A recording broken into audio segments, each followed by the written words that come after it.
প্রায় সব জায়গায় এই এক রসম চালু হয়ে গেল, যেখানেই ছোটোখাটো মাহফিল দোকানদাররা আপনার দুপুর থেকে আইসা ভিড় করে, যার কারণে মহল্লার ছেলে পেলে, ছোট বাচ্চা এবং বুঝের ছেলেও, 12-14 বছরের ছেলেরাও, এবং অনেক জায়গায় মেয়েরাও, মহিলারাও, তাদেরকে পুরাটা সময় কোনোভাবে আর কন্ট্রোল করা যায় না। মাহফিলটা তখন একটা হাঙ্গামা, পেরেশানি আর অস্থিরতার মধ্যে কথা বলতে হয়। অথচ আসলে কোরআনুল করিমের মধ্যে আছে, মুসা আলাইহিস সালামকে আল্লাহ তাআলা তুর পাহাড়ে যখন প্রথম কথা বলতেছিলেন, তখন একেবারে অন্ধকার রাত ছিল, প্রচণ্ড ঠান্ডা, পাহাড়ের চূড়া, মুসা নবী একদম একা, ওইখানে আর কোনো মানুষ নাই। এর পরেও আল্লাহ তাআলা মুসা নবীকে বলছেন, ওয়া আনাখতারতুকা ফাসতামি' লিমা ইউহা, যে হে মুসা, আমি তোমাকে কথা বলার জন্য আমি নির্বাচন করেছি, তোমার সাথে আমি এখন কথা বলবো, আর আমার কথা শুনবা তো, ফাসতামি', একদম মনোযোগী হয়ে শোনো। অথচ অমনোযোগী হওয়ারও কিছু নাই, এনে আর তো লোকে নাই, কথা বুঝছেন না? এটা কোনো প্যান্ডেলও না, এটা কোনো এলাকাও না, দোয়ান ফাটো না, কিচ্ছু না, শুধুই একা উনি। তবুও বলছে ফাসতামি', মনোযোগ দিয়ে শোনো, লিমা ইউহা, আমি যা ওহী নাজিল করতেছি সেটা কান লাগায় শোনো। এই কারণে আসলে আল্লাহর কথা শুনবার ক্ষেত্রে এটা অত্যন্ত জরুরি বিষয়। ধীরে ধীরে মাহফিল যারা করায় তারা যদি উদ্যোগ না নেয়, তাইলে একটা সময় আর মাহফিলের উদ্দেশ্য আর মোটেই হাসিল হবে না। মানে ওয়াজ মাহফিলে তো একটা টার্গেট আছে, এই প্যান্ডেল, এই সামিয়ানা, পোস্টার, মাইকিং, প্রচারণা। আপনার আমি শুনতেছি মৌলানা, ও দিক থেকে আমি তার আওয়াজ পুরা শুনতেছি, মৌলানা মোহাম্মদ কথা জান দিয়া বলতেছে সুন্নাতের পাবন্দির উপরে, মা বোনদেরকে এবং আপনাদেরকে। কিন্তু এখানে আইসা দেখলাম কে শুনে কার কথা, কি পরিমাণ হাঙ্গামা, চিল্লা চিল্লি, সুর গোল, কি নিয়া, বুট, বাদাম, পেঁয়াজু, আলুর চপ, চটপটি, এই ফালতু জিনিসগুলো নিয়ে। অথচ এগুলো সারা বছরেরই আমাদের একটা সাধারণ জিনিস, একটার মধ্যে আলাদা কোনো ভিটামিন, একেবারে A B C D E F G H I J K L M N O P Q R S কিচ্ছু নেই, ফালতু বেহুদা। কিন্তু এইটার জন্য কি পরিমাণ শিক্ষার্থী আছে, আমি এই পরিমাণ পেরেশান, কোন দিক দিয়ে আসমু এটাই খুঁজা পাইতেছি না। এক ছেলে, কয়েকজন ছেলে মাশাআল্লাহ, ওরা ছোট ছোট ছেলে আগায় দিছে পথ। এক মহিলা ওনারে বলতেছে সত্য বলি, উনি আরো খাড়াইয়া জিঙ্গায়, কিতা হয়েছে, মানে হেবড়ির এবার এটা বইয়া বইছে, ব্যাখ্যা দেন। তো আসলে এক জায়গার কথা বলি না, মানে আপনাকেই শুধু এখানের অবস্থা এটা না, প্রতিদিনের অবস্থায় এমন, প্রতিদিনকার হালাত এমন। এজন্য আসলে মূলত মসজিদ ভিত্তিক ছোট ছোট মজলিসের বেশি গুরুত্ব দেওয়ার আমাদের এটাও একটা কারণ। আমরা আসলেই দিল থেকে চাই যে এই হাঙ্গামা কমে যাক, নাহলে যেটা মাওলানা মোহাম্মদ বলতেছিল, বিবাহ শাদীর একটা অনুষ্ঠান, সেখানে এখন ইসলাম কোথায় এটার খুঁজে পাওয়া যায়। পুরাটা প্রোগ্রাম বিবাহের অনুষ্ঠানে ইসলামী রীতিনীতিটা আর খুঁজে পাওয়া যায় না। সুন্নত কোথায়, কোরআন দিয়া তারা সুন্নত আমলটা করছে, ওইটার ম্যাগনিফাইং গ্লাস দিয়েও খুঁজে পাওয়া যাবে। ইসিজি করলেও আর এই রিপোর্ট আসবে না। তাহলে এটা কিন্তু একদিনে না। আজকে পর্যন্ত আমাদের মুসলমানদের বিবাহ শাদীতে যত রকমের বিদআত, খুরাফাত, আনুষ্ঠানিকতা, লৌকিকতা, গুনার ব্যবস্থাপনা, এগুলা সব একদিনে হয় না। এই ধীরে ধীরে একটা দুইটা করে যোগ হইতে হইতে শেষ পর্যন্ত মূল অস্তিত্বটাই হারায় যাইতেছে। হযরত ইব্রাহিম আলাইহিস সালাম কোরআনে আছে সূরা আরাফের মধ্যে।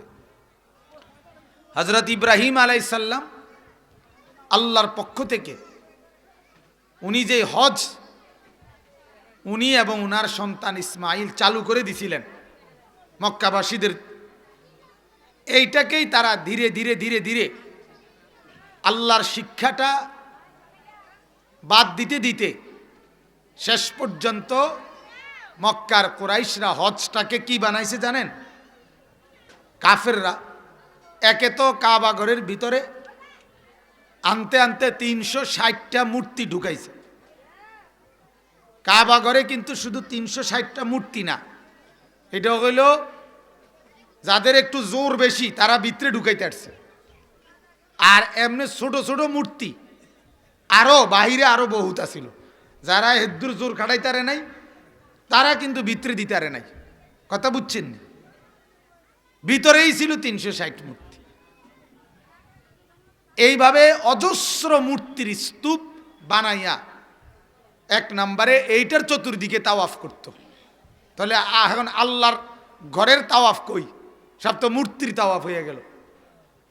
2 নম্বরে তারা নিয়ম বানায় নিছে যে কুরাইশ যারা তাদের মেইন বংশ, তারা এক ধরনের হজ উপলক্ষে পোশাক কাপড় তারা বিক্রি করত অনেক দাম দিয়া।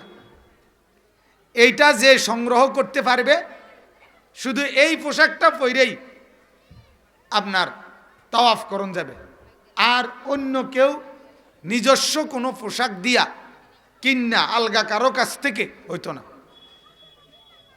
এখন যদি অন্য কেউ অন্য পোশাক এদের থেকে সংগ্রহ করতে না পারে কুরাইশদের থেকে, তাইলে সম্পূর্ণ বিবস্ত্র উলঙ্গ হইয়া তাওয়াফ করতে হইব। তারপরও নিজের কাপড় পিন্দা তাওয়াফ করন যাইব না।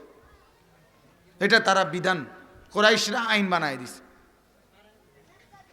যার ফলে পুরুষরা দিনের বেলা, মহিলারা রাত্রিবেলা অন্ধকারে সম্পূর্ণ বিবস্ত্র হয়ে তাওয়াফ করত। হেরার কথা হইল তো হইব, কিন্তু এরপরও নিজের জামা গাদ্দন যেত না, এমনি উলঙ্গ হইলে হবে। হেরা ফতুয়া দিয়ে দিছে। এরপরে পুষ্টিকর খাবার অর্থাৎ ঘি, দুধ, আঙ্গুর, এরকম উত্তম খাবার যেগুলো মানে যেগুলো খাইলে শরীরে বল হয়, এরকম বল হবে এমন খাবার হজের সময় এই কুরাইশরা আইন করে দিছে, খাওয়া নিষেধ, এগুলো খাওয়ানো যেত না। এই রকম আপনার যা মন চাইছে, সোজা কথা, যেটা হালাল এটারে হারাম করে দিছে, যেটা হারাম এটারে কি করে দিছে? হালাল। উলঙ্গ হওয়া কি হালাল না হারাম? তো এটারে হালাল করে দিছে। আবার আঙ্গুর, ঘি, দুধ এটা খাওয়া হালাল না হারাম? হালাল। এটারে হারাম করে দিছে, না এটা খাওয়া যেত না। যেটা ছিল হালাল ওটারে করে দিছে হারাম, যেটা ছিল হালাল এটার মানে উল্টা এলাইছে, সব কিছু তছনছ করে। এরপরে হজ্জের টাইম পর্যন্ত বদলাই এলাইছে। আল্লাহ পাক সিদ্ধান্ত দিছে যে শাওয়াল, জিলকাদ, জিলহজ এই 3 মাসে হজ হবে। তারা করত কি, তাদের খেজুর পাকার হিসাবে ঘোষণা দিত। যদি দেখছে যে খেজুর এখনো কাঁচা আর হজের টাইম যদি এখনই ধরে জানুয়ারির 10 তারিখ অথবা ডিসেম্বরের 25 তারিখ, তাহলে খেজুর এখনো পাকে না। কথা বুঝেন নাই? বেচছে কুলাইতে পারতো না, মানে বেচা কিনা হবে না। সাথে সাথে তারা আগে ঘোষণা দিত এই বছর হজ ফেব্রুয়ারির 10 তারিখ, এই বছরে লেগে। হ্যাঁ, এটা কোরআনের আয়াত, ইন্নামান নাসিউ জিয়াদাতুন ফিল কুফর, মানে আবার পরের বছর আগায় লাইতো, মানে হেদের যেটা মনে কইতো। তারা যদি কয় সোমবারে রবিবার তো রবিবার, তারা যদি রবিবারে বৃহস্পতিবার কইতো এটা বৃহস্পতিবার। এই ছিল নিয়ম। আল্লাহ পাক রব্বুল আলামিন রাসূলুল্লাহ সাল্লাল্লাহু আলাইহি সাল্লামের মাধ্যমে এই সমস্ত কুফরি, শিরিক, মূর্তি এবং সমস্ত মন্দ নিয়ম বাদ দিয়ে একদম পরিষ্কার করে এরপরে আল্লাহর নবী হজ্জের বিধান চালু করে দিয়েছেন। সুবহানাল্লাহ। তাহলে আমার বলার উদ্দেশ্য হলো ওই যে নিজেদের খুশি মতো যখন ঢুকাইতে গেছে তখন মূল স্পিরিটটা, মূল ইবাদতটাই হারায় গেছে, এটাই আর খুঁজে পাচ্ছিল না।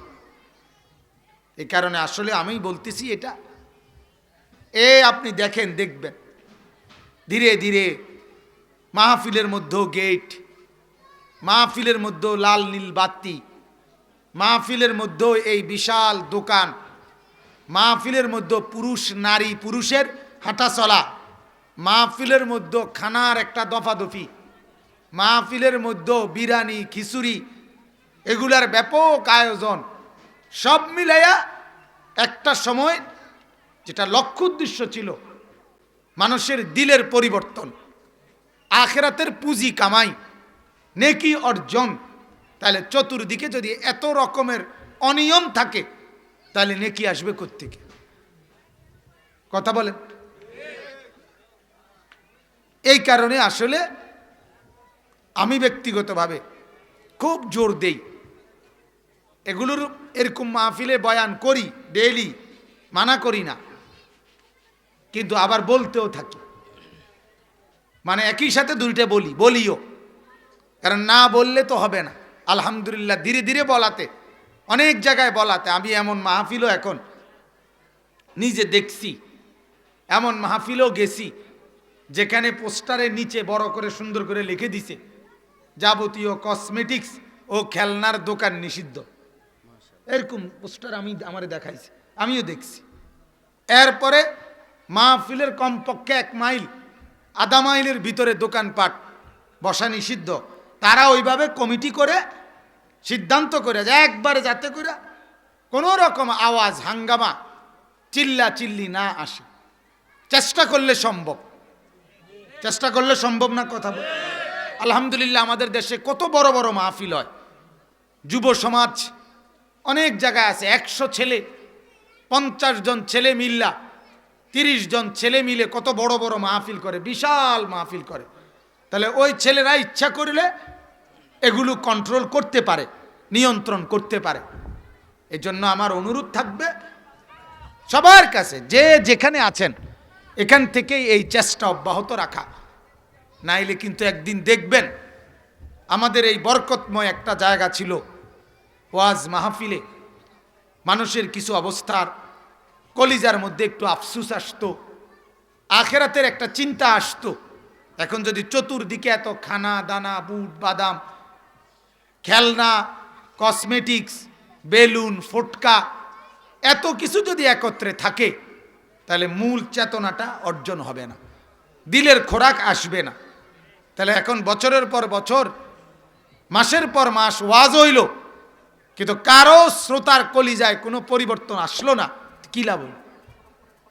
কি লাভ হইল? একটা ছেলে তার মা বাবা জানে আসর থেকে রাত 12টা পর্যন্ত বাচ্চা ছেলেটা ওয়াজে, অথচ সে একটা লাইনও শুনলো না, সে দৌড়াদৌড়ি হুড়াহুড়ি প্যাঁ পো এগুলা করলো, তাইলে কি লাভ হইল? মা বাপ তো জানলো যে সে কি শুনতেছে, ওয়াজে গেছে। এই জন্য আমার ভাই, আমরা অনুরোধ আমার, যাদের কলিজার বিবেক আছে, সবাই বিবেকবান মা, এটাই পৃথিবীর নিয়ম, সবাই বিবেকবান হবেও না। আল্লাহ তাআলা এটা বলছে, আকসারুহুম লা ইয়াকিলুন। আল্লাহ কোরআনে বলছে অধিকাংশই বোঝে না।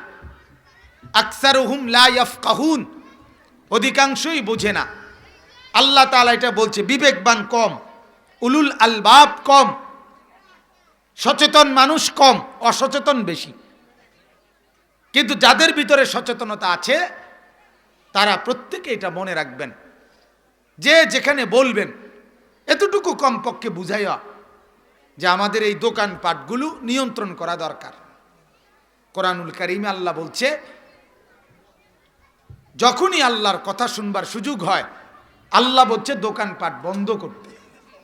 আর আমরা হইলাম যখনই আল্লাহর কথা বলার সুযোগ হয় দোকানদার আরো বেশি মাল আমদানি করে। আল্লাহ তাআলা আমাদেরকে বুঝার তৌফিক দান করুক, বলেন আমিন।